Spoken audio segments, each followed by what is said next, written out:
Hello, Lindsay. It's Tuesday, May 7th, and boy, do we have a lot to talk about.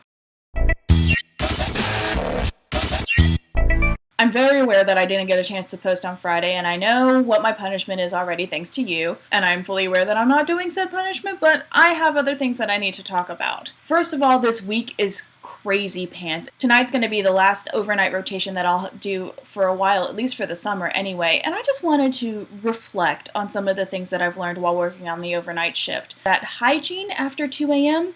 is null and void. Spraying yourself with Axe is not a shower. Find some water.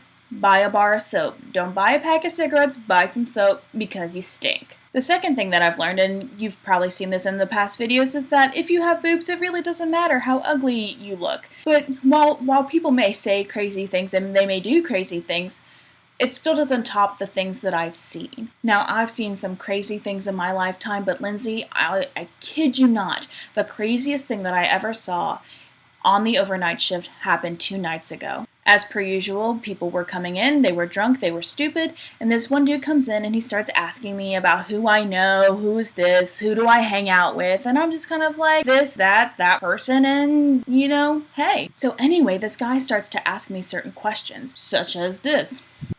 So, how do you get down?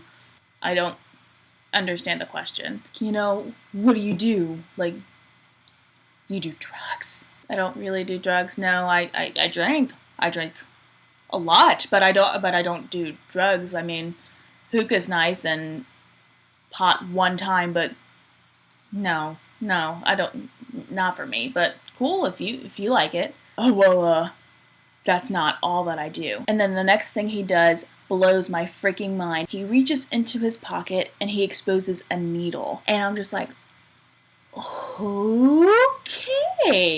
When I told Asha this story, she was just like, I'm gonna need to pray. I'm gonna need to pray. I know nothing about what goes in needles other than the flu vaccine. Maybe polio.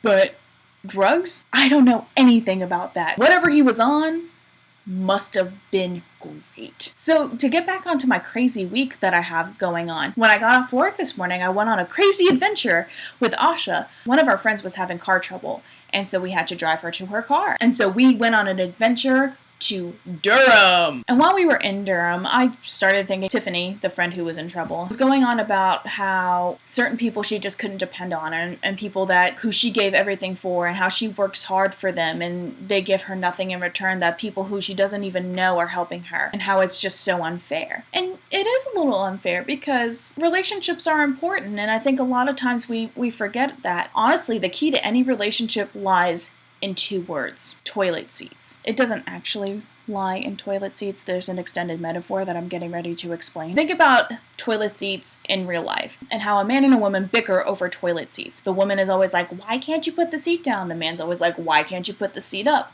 And I'm going to reveal a very, very astounding truth to you today. The truth to having a successful relationship is that both of you maintain the toilet seat. Sometimes you'll have to put it down, sometimes you'll have to put it up. It's called compromise. That's how you have successful relationships with anybody, not just a lover or a girlfriend or a boyfriend. There has to be an element of compromise in order for any sort of relationship to be successful. Otherwise, both people are going to be miserable and there's going to be piss all over the bathroom floor. So now I'm back, getting ready to go to sleep, and then the rest of the week is going to be even crazier. Like tomorrow, I get off work at 8 a.m., I get to see you, and then later on that day, I'm going to a concert with the Lonnie friend. Yes, we're going to see Imagine Dragons in Raleigh, and it's going to be awesome. And then on top of that, I've got so many people to see. I'm going to Wilmington to see my family. It's just, for the first time in a very long time, a lot of things are happening, and it feels really good to be alive in May 2013. I'll see you on Friday.